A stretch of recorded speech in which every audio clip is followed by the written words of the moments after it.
I'm Calvin Anderson, president of the New Tri-State Defender. I'm Karanja Aido Ajanaku, the associate publisher and executive editor of the New Tri-State Defender.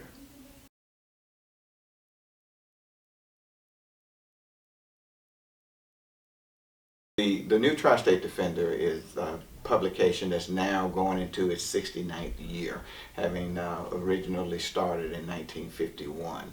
It's had a rich history of very visionary and energetic people that has led the publication, starting with the Sinstack family, which had the Tri-State Defender as well as Chicago Defender and a few other publications across the country.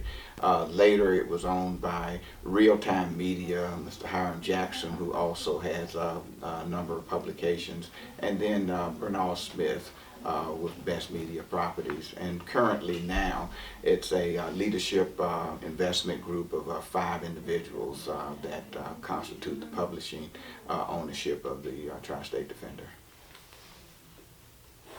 Well, as Mr. Anderson said, we started in 1951, November 1951, and John H. Sinstack was the founder. And he saw a need for a newspaper that was serving the African American community. There had been several others that had been started, but they hadn't had longevity. There was one that was still in existence, and that was the Memphis World, that had actually come into being in 1931 and kept publishing until 61. And so they founded the paper, November 1951. L.O. Swingler was the first editor. And one of the things that's interesting about that is that Mr. Swingler had been the editor of the Memphis World before then, the one that was in continuous publication when we came on board. He stayed there for about 4 or 5 years. And of course, we made our way through the civil rights movement, particularly the coverage of the Emmett Till trial. Our photos and photographs, not only were they in the Memphis papers, but because of our connection with the Singstacks, they went throughout Chicago and Pittsburgh and things of that sort. All of them, saw a need to give firsthand account to the story and to be the voice for our people, to our people. And that was the thing that Alex Wilson was really trying to push forward and do, and that's been a part of the legacy of editors and reporters and photojournalists that have come into the Tri-State Defender, that the story from the African American community is actually captured and told, and through fear nor favor do they shy away from that high mission and high calling. Absolutely. Mm-hmm. And I think too that when we're talking about those 3 points, and one was to broadcast our achievements, you think about the time. Maybe we don't think that much about it now, but it was a big deal to get our achievements out. We were not seen in the so-called majority newspapers in a holistic way. We would be stereotyped and all that sort of stuff. And so one of the things that the newspaper started out doing and continues to do is to tell our story in a holistic way and make sure that we don't shortchange the achievements. Noted journalist and Memphian Ida B. Wells, famously quoted that the people must know before they can act. That's right. And there is no better educator than the press. And having a press that's able to actually clearly get out the message and be the voice, and to say the things that a large portion of the community wants to be said and wants on the record, to be archived and also to be acted on. You have to have a press that's independent enough and that has the connectivity to be able to bring that story forward. Well, we live in an American republic, and you have to, the way that the American republic works is that individuals have to know what they're talking about and form alliances with other individuals relative to issues of the day with the so-called minority in mind, certainly beyond race, right? And so you have to be informed, like Mr. Anderson said. And so newspapers, they're designed to help provide that information. So then you go back in time, and certain newspapers only told the story, part of the whole story, and then they had it out of context, in part because they didn't have any diversity in it. you know, and so even if they were trying their best, it was coming through their bias filter, right, which was not good for us, right, and so our newspaper was designed to meet that need. But I'm going to say this too: all newspapers have to be good newspapers. I mean, they have to tell whatever the story is. It needs to be told in context, right? And so, yeah, while we tell the story of the African American community, we're doing good journalism. We're telling the story. We're telling the story as we see it.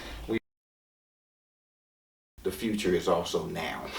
That there is a need and a necessity to meet the full spectrum of who your circulation readers are. Some of our readership at this point are those who insist on and must have a printed paper. And so we have a commitment that there will always be an audience that want and need a printed paper, so we'll always be at the standpoint of producing that. There's an extremely growing population of our readers that want something that's a mobile read for them, which is why the Tri-State Defender now have their digital daily that's pushed out to better than 25,000 people each day.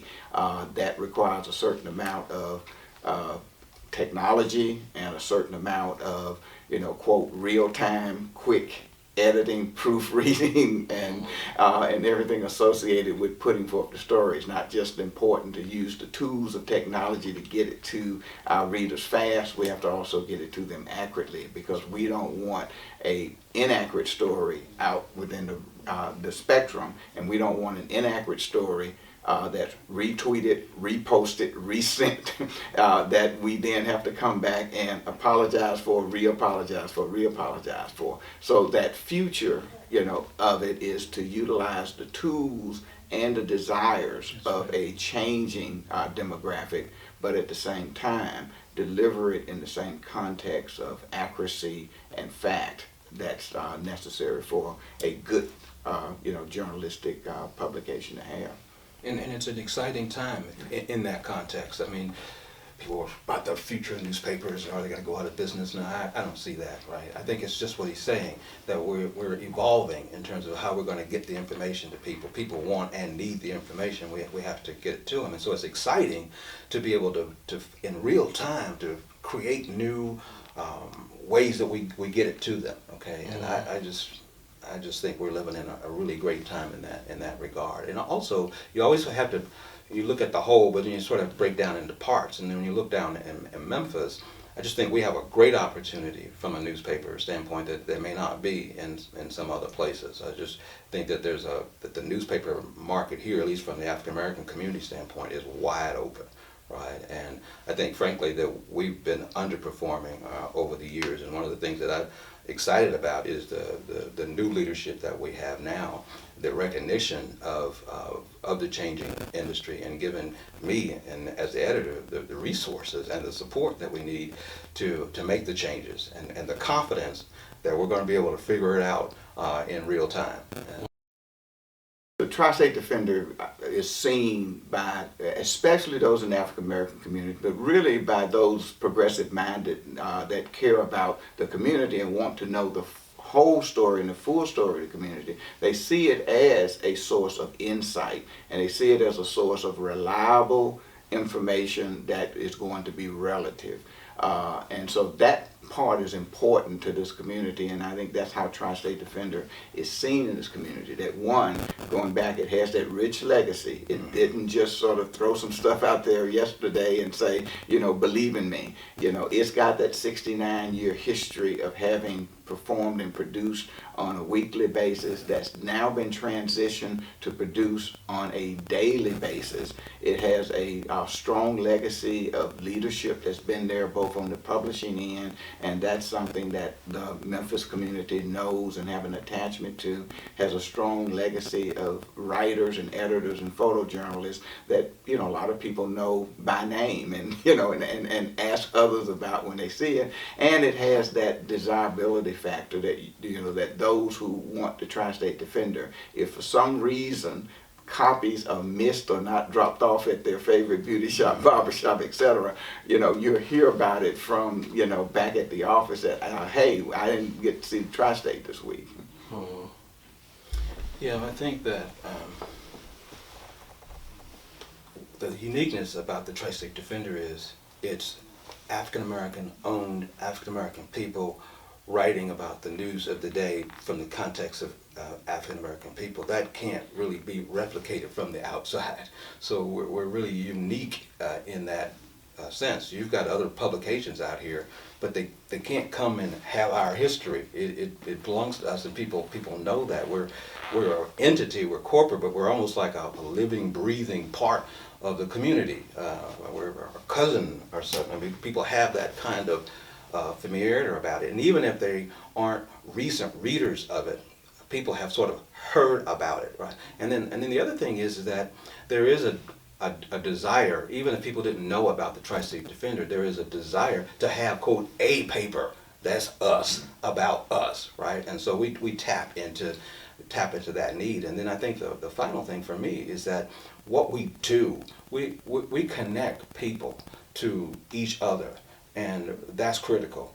No community is going to work unless it has real live connections. We keep saying that we're X amount of the community in terms of African American people, but if you don't have a real way to talk to each other so that you can get your ideas and resources processed and where they need to be when they need to be there, then you don't really have anything going on. And so the newspaper serves a purpose. It's like a vein in a way. Information runs through us. We connect one to the other. We connect people with opportunities.